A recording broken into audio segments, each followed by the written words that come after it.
about, oh, this is what my girl does. My girl does this, that. I could call and ask my girl for whatever. And I'm like, dude, what type of, like, whoa, I ain't gonna lie. Feminine behavior is this? It's like you're looking for your girl to be a man and take care of your ass. And then you brag about how your girl take care of your ass. I'm like, dog, your girl's supposed to be bragging about how you take care of her dumb Not ass. the other way around. Yeah, now she take care of your dumb ass. And shout out $2 James Foley. He said Black Dynamite is the best blaxploitation movie. Bro, Black Dynamite, the show. The animated series. Yeah, the animated series was wild. Fire. I But enjoyed that. bro, do you remember when they put white people in slavery in there? I was like, yo, y'all is wild. Bruh. Funny as hell. Boy, and somehow they worked they work benefits in there. I was like, ugh.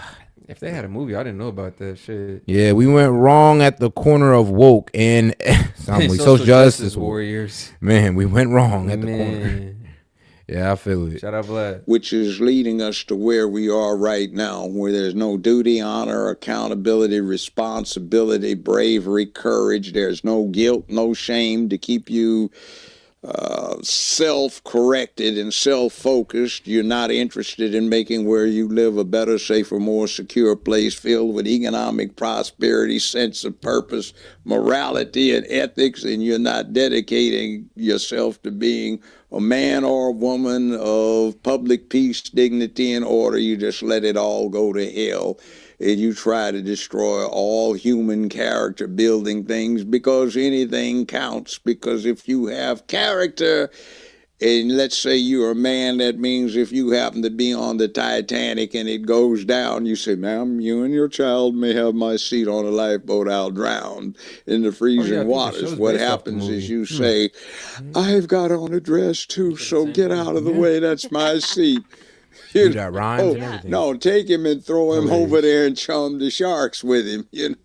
Yeah, I mean, you can definitely see that they've kind of just continued, or they moved it on. I mean, it's a Fed operation, and then they realized the power of media, the power of Hollywood, the power of propaganda through the TV screen. And it's interesting to see that despite overwhelming evidence that that's what's happening in terms of the music, and I know I'm on the right track. As soon as you say, like, gangster rap is a Fed operation, as soon as you start talking about the Fed's involvement in Hollywood, the media goes crazy. The media has always been an extension of... Bro, gangster rap was a way to... Well, it started off, I guess... the Ice Cube generation, that was cool, but then when they fed us Tupac, that's when things get a little bit more feminized. And if you actually seen an interview from Tupac, you'd be quite shocked to know that. Well, he was like a theater kid, bro. Yeah, he was. Know why everybody has this gangster image of him. Yeah, I kind of got to look at his. He's zesty. Oh God, he's zesty, bro. Zesty. Okay, single mother. He like very arrogant guy. I mean, if you actually heard him talk, zesty. Of the Feds. They literally paid them Operation Mockingbird after they shot JFK. They had them on payroll to, control the masses and what they think. And yet you have people who are still so controlled. And I can't think of a better example of that than looking at the fawning over Barack Obama and the fawning over Kamala Harris and their belief that magically if a journalist writes that they're black and she creates this trove of fake photos of aunts and uncles and a photoshopped photo of her and her grandma Beryl, that's not her grandma. She came back from the grave. Yeah, exactly. Then suddenly people just believe it. They just go, oh, well, if the media is telling me that this obviously Hindu woman is black, then I better just accept that she's going to be the first black president. And it's just incredible that people can't stop and process that the media is not telling you the truth. That's 50 years of glorification of dysfunction. Don't think, just accept. And it's a propaganda thing that they've been laying out there for a long time. And back in the 60s, if you were at the right college campus, you could hear them planning it. Like join both political parties to create chaos, so that's a smoke screen you can operate behind. Okay, propagandize the public. Take the black experience. You want to be fair to the black folk in the country, so you extend that fairness to other things and you can use it as a cover. We can get into that later if you want to, but it's a farce and it's a bill of goods that's being sold on the public. Now, when you get into this whole thing and you get back to the FBI, you have to understand that the FBI is not a holy organization. It's a gang. How it came into existence. They wanted to get Jack Johnson. Jack Johnson was the first black world heavyweight champion. Nobody could beat him. And back then, they'd have bouts 25, 30, 40 rounds worth till nobody was standing and nobody could beat him. And Jack Johnson had a white wife. So people objected to him traveling around with his white wife and her entourage, and they just thought this was just horrible. So they created the FBI, the Federal Bureau of Investigation, to go get something that became the Mann Act, which you can see them using on Diddy, and they used it on R. Kelly. I'm not defending either one of them or persecuting them either or prosecuting, but that's what they were using. So what happens is Jack Johnson and his wife were going across State line. Georgia to go to a seaport to go to France, and they had gotten 15 minutes in when the FBI, who were not armed in those days, were accompanied by U.S. Marshals. They rushed the train and they arrested him. They prosecuted him, convicted him. He escaped. He went to France. His mother wanted to see him, and he tried to sneak back in. He got caught, served his time, actually more for the escape than for the offense, wound up dying in a car wreck in 1946. Obama wouldn't pardon him, but Trump did posthumously. And for a lot of older black folk, Jack Johnson was Muhammad Ali, Joe Louis, in prototype.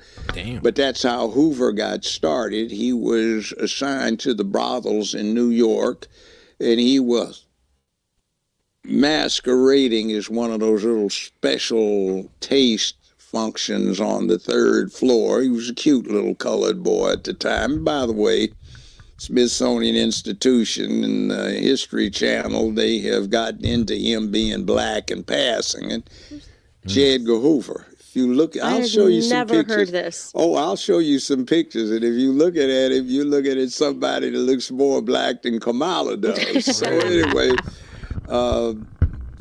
that's how the FBI came into existence, and they had made a career or a history, and with this guy in charge for 50-some years, of being very political and keeping things under control. That was his game. World War I, he started doing this anti-German thing, and then it became anti-communist, and after World War I, when they had prohibition, they got assigned the task of keeping track of legitimately produced alcohol, which was why FBI agents were supposed to be either certified public accountants or attorneys specializing in tax. Yeah, really right in there, macho, gun-slinging law enforcement. No, that's why they had special agents like Melvin Purvis and Elliot Ness, and they were stone-cold killers, and they'd each been responsible for taking 15, 20, 30 lives, and they were made special agents. Interestingly enough, all of them seemed to have committed suicide within a 6-month period in 1949. I guess they found out what Hoover was, but that's another thing. So Hoover was very into some weird sexual stuff. Yeah. Which is another thing, but Colson. also a part of this thing, because more and more we're realizing that sexual perverts are put into positions of power. And Yeah, they have it's a certain alarming. viciousness about They what do. they do. Certain Yeah, and those are actually, as crazy as it might sound, those are actually the perfect people to put in positions of power. They're easily corruptible. Yeah, oh yeah, bro. You got the most dirt on folks like that. Like, bro, what do you mean? Bro, Get the in line. CIA had been using like closet gay men and closet pedophiles for years, and they put them in power so they can control them. Because, bro, we got dirt on you. Get in line, do what we say, or else. yeah. And you know what? Like, it's kind of funny, Quino, but like this whole gay thing got okay. They kind of just pushed in more towards the pedophilia stuff. Because think about it, once gay became okay, it wasn't even nothing to say anymore. Now it's more like, oh, well, shoot, screw being gay, he's a pedophile now. It's like, now we got a problem again. God damn. Yep. lack of connection with tomorrow. So, boom, they are ruthless. Not all of them, but a lot of them are very ruthless. They don't have much concern for other people, and they lack altruism. the willingness to sacrifice for others. So he was definitely a homosexual and a cross dresser. Yes. So we're against, and I'm only saying this because I've heard that one before. This is becoming a bit of a theme. You know, I've been looking into the Emmanuel Macron situation, wife situation as well. Barack Obama had a he had a trans nanny growing up that his mother was okay with. I didn't even know that this was like mainstream news years ago. I just learned it. And so we're starting to see like it isn't possible in my mathematical opinion that the odds are that all of these people that go on to become presidents or to these tremendous positions of power have these weird sexual perversion backgrounds, sort of upbringings. We're starting to see a little bit of a theme here, which kind of makes, I think, a person that has the capability to think on their own wonder, it's just a global operation to just kind of seed people into positions of power, and we're all just, the world is just a stage. It's a family thing. It's a family thing. Have you ever heard of Samuel Hinckley? Like, is he related to John Hinckley? No. Hinkley. Look him up. Is he related to the Hinckley that Cape shot? Cod? No, remotely. But he had 7 of his descendants who were U.S. presidents, 1 who was a U.S. vice president, 1 who was governor of Alaska, 1 who, several billionaires. And what you find is, if you look up Samuel Hinckley, they will note some of his more interesting modern relatives or descendants. So here's the way it breaks down. Lolo Soetoro. This is Barack Obama, just so everyone's watching, that's Barack Obama's stepfather, who he was raised with for the first 8 years of his life. Okay, well, the rest of his life afterwards, Barry Soetoro has an interesting situation. His mother, on his maternal side, his grandfather was first cousin to President George Herbert Walker Bush. So George Herbert Walker Bush, Dick Cheney, vice president, they're all cousins. Sarah Palin is a cousin. Barack Obama is a cousin. George Herbert Walker, who founds Halliburton, is Uncle Herbie to all of them. And interestingly, when he was running against John McCain's running partner was his cousin, Sarah Palin, who was governor of Alaska. Real unholy alliance, right?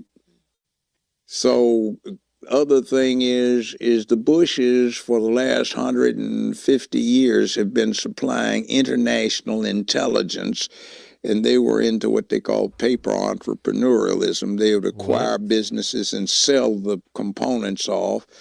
Uncle Herbie founded Halliburton, had something to do with Enron as well, which was energy development. Lolo Soetoro was international executive vice president for Standard Oil, and he was in the oil business, but he also ran the death squads for the Indonesian army.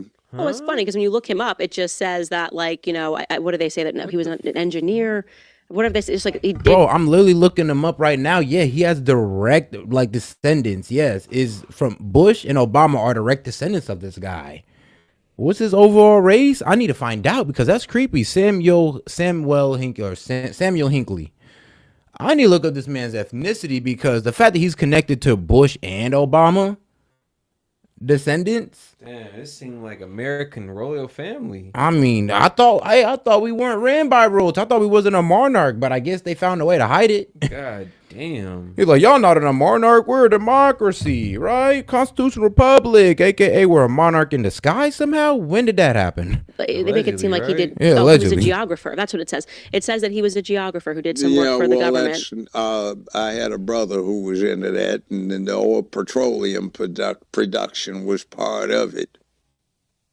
Anyway, you get Lolo Soetoro running the death squads for the Indonesian government, so that meant you had money. Indonesia might have had access to the world's largest oil reserves as they were perceived at the time.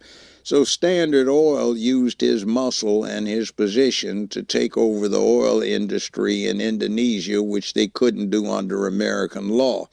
So George Herbert Walker Bush, under the auspices of Uncle Herbie, George Herbert Walker, sets up Zapata Oil. They have a family holding company, Zapata Offshore Oil, which was chartered in Kuwait, by the way. Keep that in mind.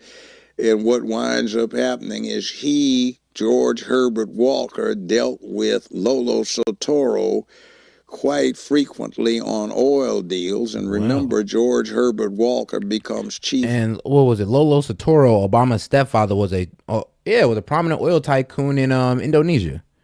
All right, For the CIA under the Ford administration, and he deals with their number one contract guy over in Asia, which when the NAM was going on, Lolo ran intelligence for the CIA. He said aristocracy never dies. I mean, yeah, look at Britain. You mean most aristocrats in Britain still hold nobility, still hold high positions in government? It's like, yeah, it's just the only thing that this constitutional republic or our democracy has done is allow, well, I would say somebody who wasn't born into nobility to become, well, at the same level of nobility. Why do you think they hate Trump? And it is funny to think, like, yeah, aristocracy is a thing in other parts of the world, but at least they're open about it. At least they're overt about it. They don't try and hide it. But America, nah, we try and pretend like, oh, no, anybody has a chance. But when you connect some of the dots, when you trace the lineage back, man. The contract in China, North Korea, North Vietnam, Cambodia, Laos, and Indonesia. So Barack's grandmother hustles her daughter, who was 17 at the time, into a boyfriend-girlfriend relationship with Barack Obama Sr., who was being recruited from Kenya to offset Jomo Kenyatta in the Mau Mau. That was a CIA project. Grandmommy was vice president of a Hawaiian bank, and she distributed the funds for the CIA in the South and Northwest Pacific at the time. That explains what they were doing out in Hawaii. She puts him together with her daughter, who was 17 years old. Barack is born, and then they quickly go their separate ways, and then grandmommy gets daughter and hooks her up with Lolo Soetoro. And remember, grandmommy is married. Shout out goes dude. He says, "You think I don't vote as a joke?" You think I don't? You know, you don't say that. I'm pretty. Guess who says many times you don't vote? Yeah, he does say that. He doesn't participate. To President Bush's first cousin. So that's incredible. That's where you get this, and then you get. So Barack Obama's grandmother, the one who raised him in Hawaii, is married to. So his grandfather is married to. In other words, the grandfather is Bush's cousin. First cousin. Yeah, and they're all nephews to Uncle Herbie, who founded Halliburton in 1946 in Oklahoma. It had previously been chartered under that name in 1919 in Oklahoma, but it went defunct, so he revived it. So it's actually quite interesting that you're saying that, because when I began this investigation into Kamala, before I had even presented it to the public, I was just seeing what was already out there. And there was this random person who wrote a blog piece 10 years ago, saying that, And make sure to like the video, guys. Go ahead and double tap that screen for me. The 3 dots up there in the corner. Let's get more people in on the conversation, guys. Appreciate the support. Let's go. And I thought it was crazy when I read it. But he said that Kamala Harris and Joe Biden share a grandfather. And I went, like, that's so wacky. And so what are you talking about? But then as we started realizing... that's on the Irish side. Right. The same last name, Finnegan. They actually are all Finnegans, and they both kind of have, once you get to granddad stage, it gets a little shady is what I'll say. She's lying about things. Her dad's lying about things. I can't quite figure out, like, we can't find a picture of the real Beryl. We know that Beryl had a sister who was very, very white, and actually the name that she gives us, Patrick Al-Nahanus Finnegan, doesn't seem to exist. So we're lying about a grandparent somewhere. And then when I started looking into Biden's side, I was doing it this weekend, things are pretty shady there too. I'm just kind of at the beginning of this, but it's like his great grandfather, same situation. Like the parents both died at very young ages. One was an alcoholic. It's always like the parents somehow go missing, and then the grandparents, like he also was really raised and formed by his grandparents. So it's getting interesting, especially when you consider what the world was, which I think is something that people don't do. Like people always want to apply the law. After being raised in Indonesia with a tranny nanny, yes, Obama had a tranny nanny, and well, we kind of wonder where this whole Michelle Obama thing came from.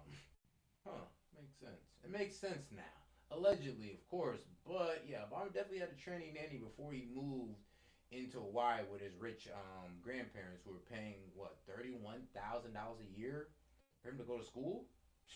Yeah, you better be president after that type of tuition. Project to today, and they don't realize how things were back in the 60s or back in the 40s, how easy it was to fake documents, how easy it was. My bad. I was just going in on the fact that I'm like, hold on. So you telling me this man was able to just kick it in Indonesia? He had a whole tranny nanny. Yes, Obama tranny nanny. Yeah, hashtag Obama tranny nanny. And then he was able to go to Hawaii. All of a sudden, go to Hawaii. Grandparents are ultra wealthy. Pay $31K a year for school. And if you're paying $31K a year, I mean, like I said, you better become president. And then all of a sudden he becomes president, bring gay rights and all this stuff with the past of tranny nannies. To move into different countries. Yes. And I had Kamala's family relative tell me that you could literally just walk into the office in Jamaica and say, make a birth certificate. It was just very easy to get things done in that way. Very. And see, the other thing, too, is you, with your situation, you are well aware of the Commonwealth, right? Okay.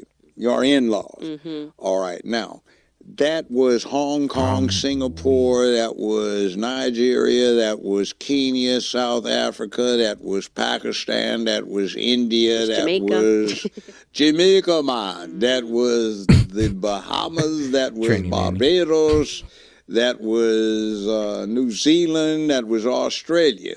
So I used to get to Jamaica an awful lot. So you hear somebody, hey man, everything gonna be all right, man. How do you mind? Speaking patois, and you turn around and there's somebody Chinese talking like they go, oh wow. Well, see, it's the British Commonwealth, before that the British Empire, so everybody travels freely around there. Now I have a friend that's married to a Jamaican. She was born in Jamaica, so were her parents, but she's English aristocracy, and I won't mention the name, but they're related to the English royals. She's blonde-haired, blue-eyed, and she was born in Jamaica because her aristocratic parents just happened to be over there, and they were born when their aristocratic English nobility parents were born in the place.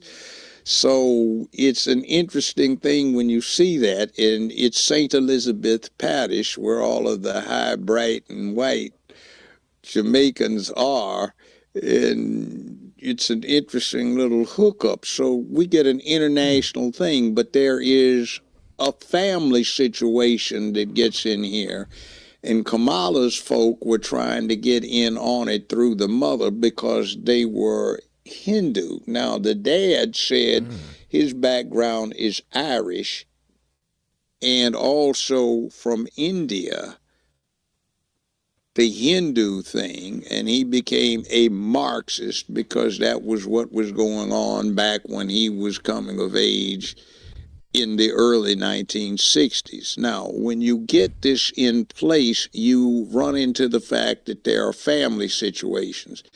Now, when I was in Hollywood, I made a whole lot of money.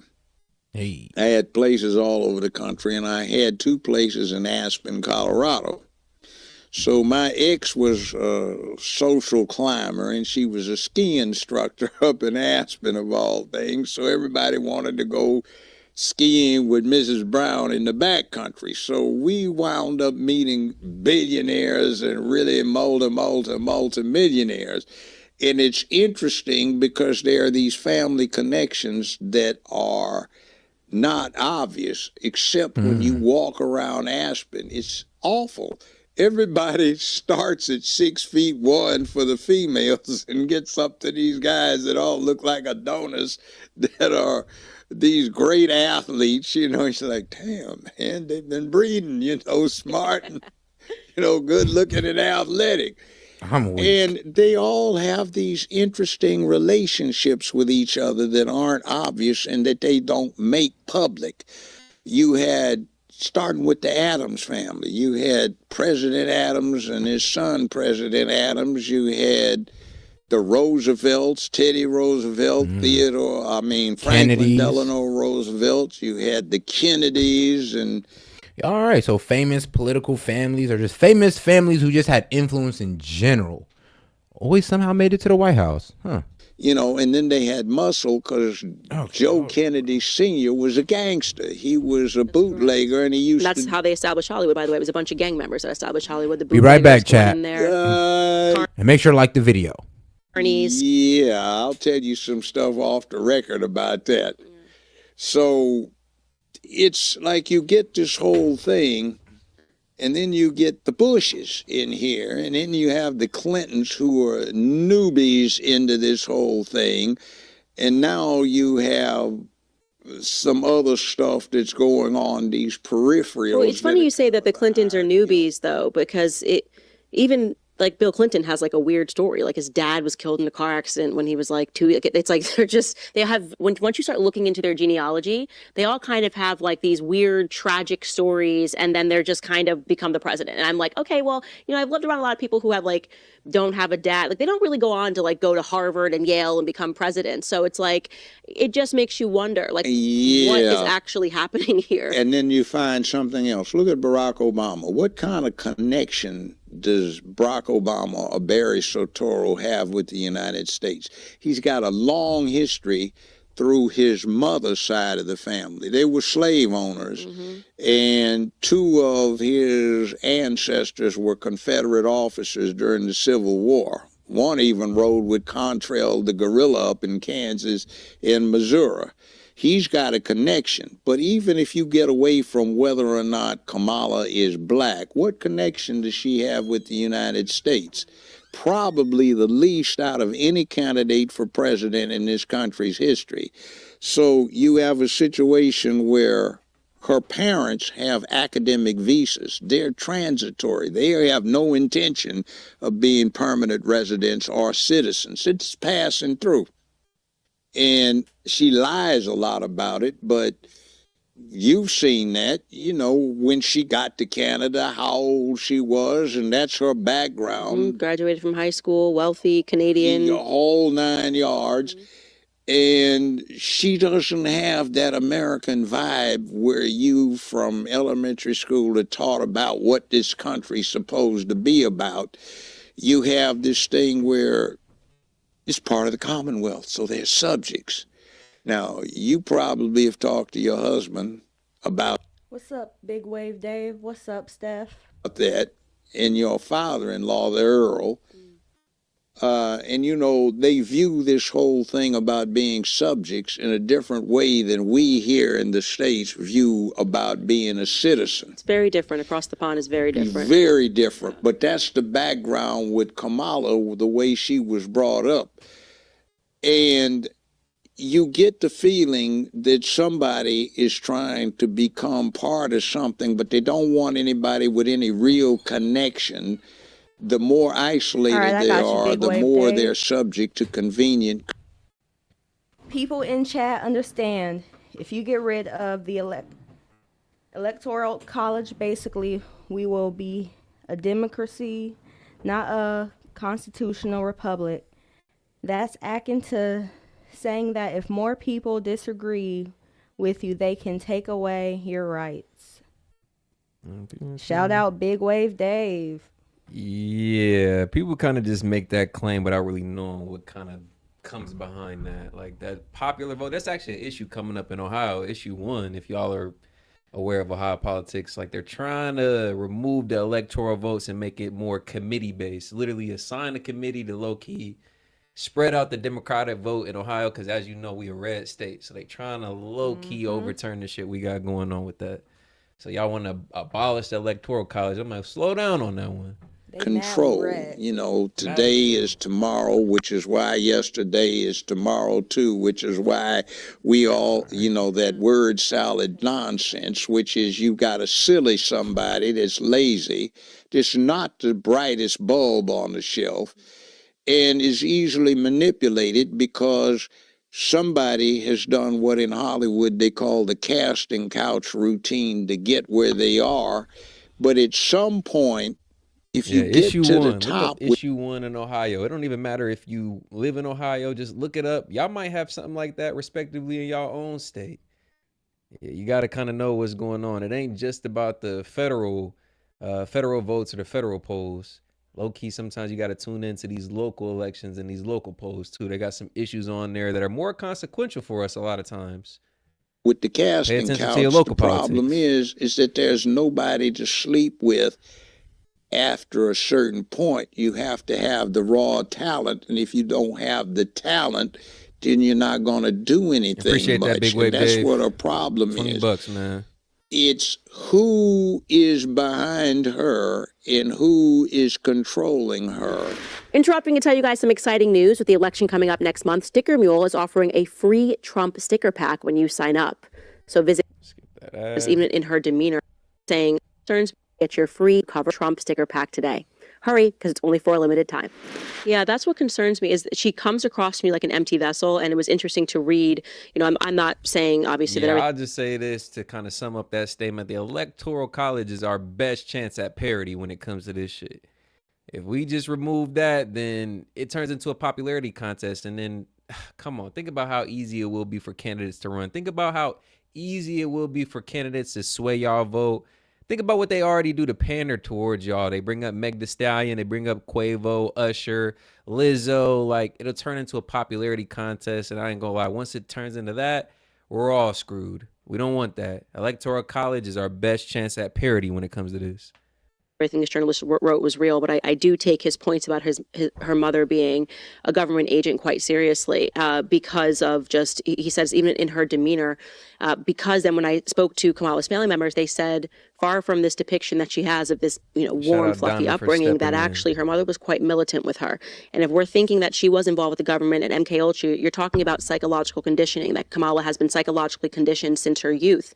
And what's really stunning, and this is kind of what became a big question in my mind, is as she creates this book, of this work of fiction as a way to blackify herself, to make Black people think that she, you know, spent so much time in Harlem, and she was around Black aunties and Black uncles. And the thing that is stunning to me is it wasn't necessary, right? You can run as a white person, you can run as an Indian. Vivek just ran as an Indian. Hillary Clinton almost won, you know, as running as a woman, lost twice. But the point is that, like, you're allowed to be white and run. We don't have an issue with a white person becoming president of the United States. Joe Biden was just the president of the United States. So what specifically was the reason, and this is where I had to get to, that they worked so hard to blackify her, to completely ignore her plenty of white relatives? And that's what makes me think it's got to be a pretty big secret. You know what I mean? They're trying to basically obscure her true lineage in a way that if you're thinking she's Black, your brain's not even processing that she might be related to like a Hillary or somebody else. So that really stands out to me, is how unnecessary the blackification was. I'm coming up with this word here, blackification, but it's a bit weird. You're getting there. See, and the other thing is, vote Black if you're Black, so you don't deal with the qualifications. You just vote. Skin is kin. Bro, that mentality has the Black community in a chokehold, man. I could talk about that issue all day. It's like a plague. It's like a literal plague, a box that we're literally encaged in. Like, you gotta vote blue no matter who, as a Democrat, as a Black Democrat, or you're seen as an Uncle Tom, a race betrayer, you're voting against your own interests. And I'm just like, bro, but what have they ever done for us? Like, ever. As much as we have this blind allegiance toward that party, it's just like, bro, when you look up or when you zoom out, what have they truly done for us? They campaign for our vote every 4 years, and as soon as we elect them into office, they do little to nothing consequential for us. And then we're just all just sitting there with the crumbs or little to nothing, and we're just like, oh, but we voted them in, they betrayed us. Like, no, well, if you look at the game plan, it's low-key just to fool us into voting for them every 4 years. They don't do shit for us. They told you what they were going to do before they did it. So it's kind of funny that more and more people are starting to wake up. More and more people are starting to be like, well, they haven't done shit for us. The left hasn't done much for us. Let's entertain the right. Let's hear them out at least. And just for hearing them out, just for entertaining that side is kind of your label. Like, they want to ostracize you. Yeah, as Trump said, man, let's try something new. But the problem is, make sure you like the video. Joe Biden, he can't even speak. But the other problem is, and I don't have anything against it, you're supposed to vote for her because she's black, but she's got a white husband.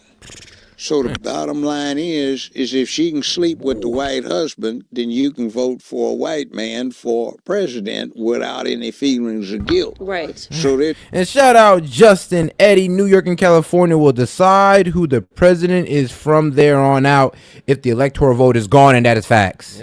Yeah, I always say that. Populated state. Oh, Texas have a say in that as well, but our most densely populated states, you're not lying, G. And then, like I said, to my point, I'll repeat it since sets back. Like it turns into like a popularity contest. Yep. And we all know the left got all the influencers, the celebrities. They'll all that good guilt trip you into voting for them. Oh, y'all black, y'all gotta vote them. Like, oh, y'all scared of a black woman president. And like that's why we make sure it's an electoral, because bro, that's the only way the Dems can low key honestly win. That's what I'm saying. That's our only chance at parity. Man, for a fair electoral process, you remove the electoral college, and then it's just like, oh, they hate Trump, they love Kamala. The only reason they say that is because Hillary would have won if it was a popular vote. Hillary won the popular vote, but Donald Trump won the electoral one. Yep. And some people don't like that. But you need the electoral to win, not the popular. They're trying to rely on. Thank God. You got to be this, that, and the other. And one of the things that gets me is this conditioning thing. 50 years worth of propaganda to prepare for where you're going right now with this rainbow cult they're trying to impose as sort of an official cult or faith for the country. You also have something else going on. The Democratic Party was founded in the second decade of the 19th century for the purpose of protecting and spreading slavery. It perfected the art. And the Republican Party was actually founded by black men. Yeah. Go figure, right? Man, ain't that so crazy, though? So the Democrats, y'all stand on the side of slavery and racism, but you don't know it. You just don't know. I mean, come on, Biden, Nancy Pelosi. I mean, have you ever looked into what they voted on? Think about the psychological subversion to really be siding with the party that was incepted just to uphold slavery. Man, if it wasn't actual whips and chains, it was the mental whips and chains they still got us under the control of. God damn it, it's ingenious. On God, and like the video. God damn it. Of enslavement. And one of the things that I found most scary about this, I worked for a D.C. think tank more than a half century ago, and we studied this. And I remember having to read the slave pamphlets that were on microfilm in the Library of Congress. And one of the secrets to the enslavement process was put the elements of slavery into the Negro's culture so they would teach slavery to themselves without realizing it.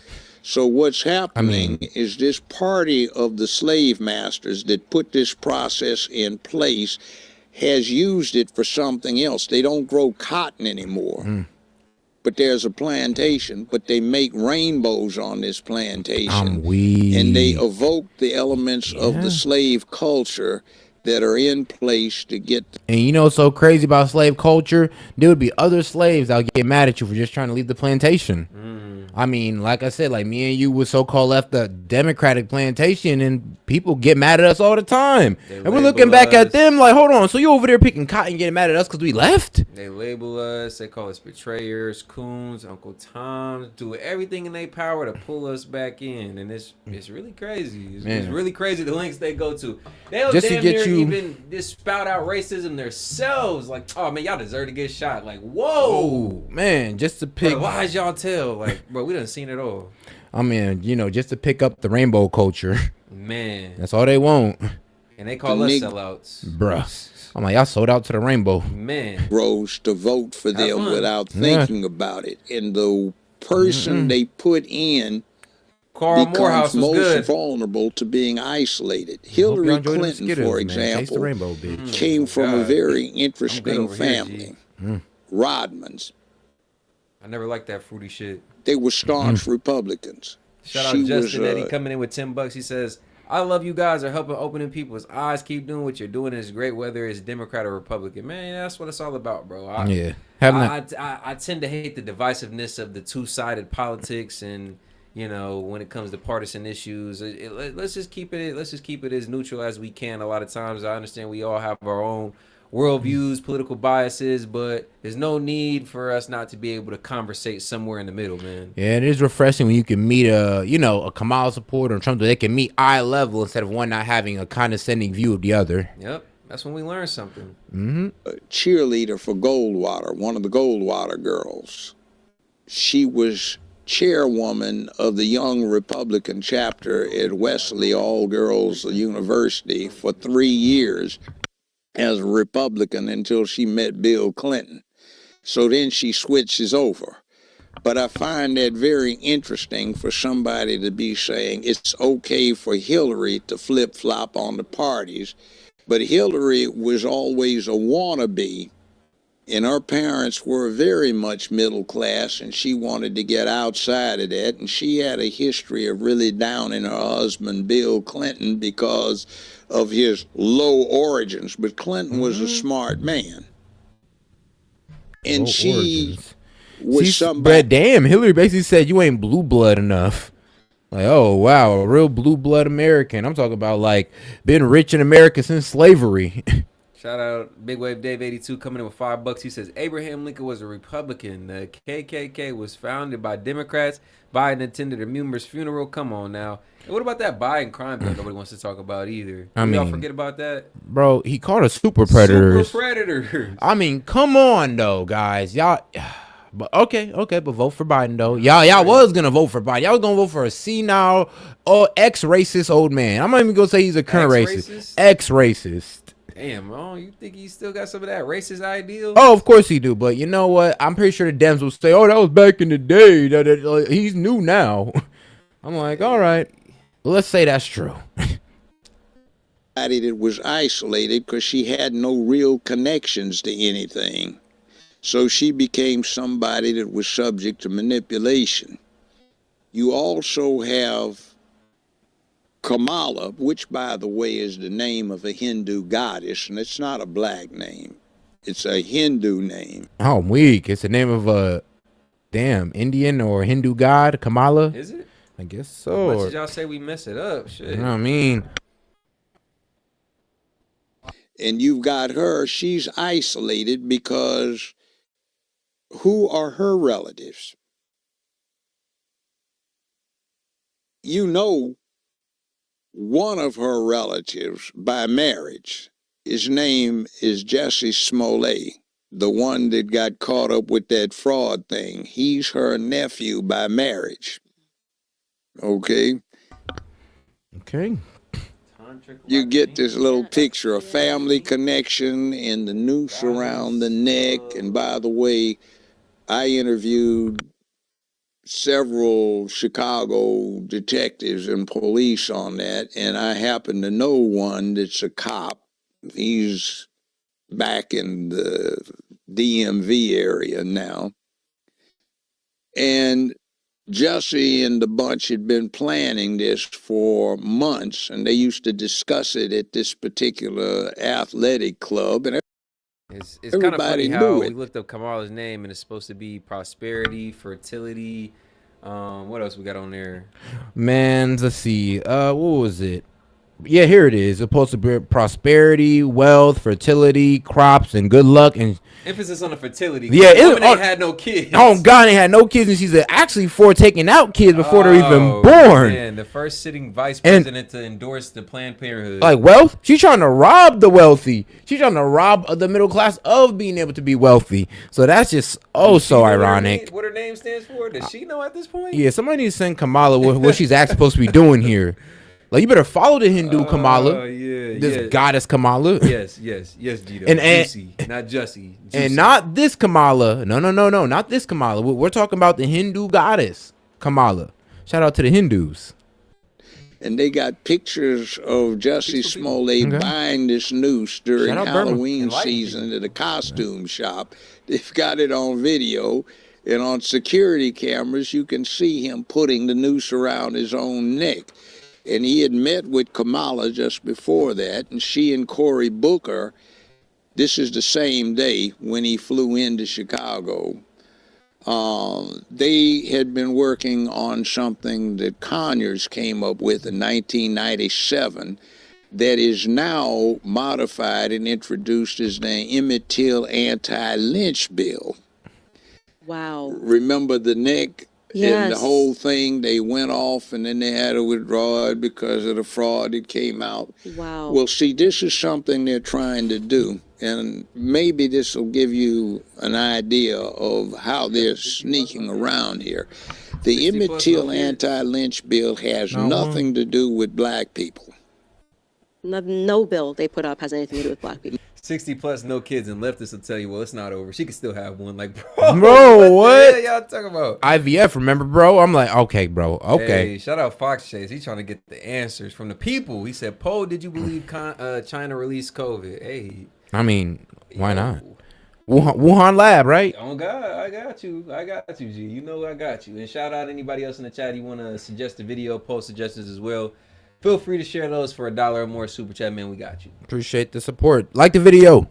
No. Or just the headline. But then when you read it. The headline does. Yeah.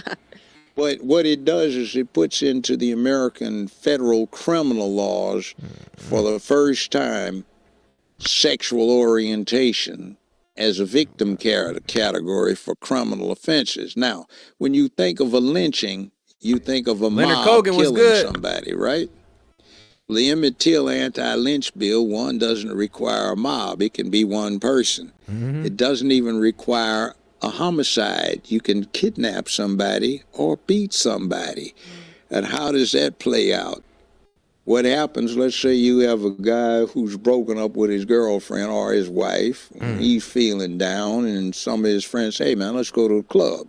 So he goes to the club with his homeboys, and he's dancing with this PYT, pretty young thing, in a tight, short dress, big boobs, hoop earrings, braids, you know, down her back. And they're having a good time exchanging spit over in the shadows and drinking wine. And then he looks down. Man, you got a heart? What are you? You got a heart on. And he busts him in the mouth. Now that's federal lynching. Wow. So what they did with it, you see this bait and switch. Also, look at the Black Caucus. Hey, yo. They love Kamala. So, pretty much, damn near, pretty much abusing a transgender, which you shouldn't have hit anybody, but pretty much getting mad because a transgender tricked you and you hit them or do anything against them is a lynching? Yo. Hey, man. Hey, shout out to the Dems for just finding out how to redefine words. Hey, man, we got over 1,600 of y'all in here, man. Appreciate the support to tonight's stream, man. Hope y'all enjoying the content. Go ahead and like the video. Double tap that screen and you get the 3 buttons in the upper right-hand corner, man. Show some support. Appreciate y'all. Because she's just as big a fake as they are. If you examine the voting records for the Black Caucus, you will find something very interesting. Is it really of the Rainbow Coalition? Yeah, because they're a member of the Liberty Caucus, which is the LGBTQIA plus caucus in Congress. I think all but 4 or 5 of them. And they do more work for the Liberty Caucus than they do for the Black Caucus. Now, we have in Memphis, for the 9th District of Tennessee, we have Steve Cohen. He's white, he's Jewish, he's gay, and guess what? He is chairman of the Black Caucus's Reparations Committee. So he's also holds that same position for the Liberty Caucus. So what is this? When you look at 5 years ago, they had that circus for 2 weeks about whether to have a formal committee set up to study reparations, and then 2 weeks later, on the first voice vote, no debate, they passed what's known as, quote, the Gay Reparations Act. Okay, so this is what we're doing is we're using black people as a smokescreen. Yeah, to allow. and that's what they're doing with LGBTQ to Kamala spike the ball. Harris. Is Yeah. you take a significant voting group that has emotive needs and cravings to belong, and here you give them an opportunity to identify with somebody who has absolutely no connections with them. Yeah. Even if it was black, she's not. And I've always said this, and bro, you can clip me up, you can take me out of context if you want to, but that place has that. I would say, honestly, I'm just gonna say it flat out. There's no way to sugarcoat it. Gayness has no place in our culture. I ain't gonna lie. If you kind of look back to our roots, it's mainly conservative.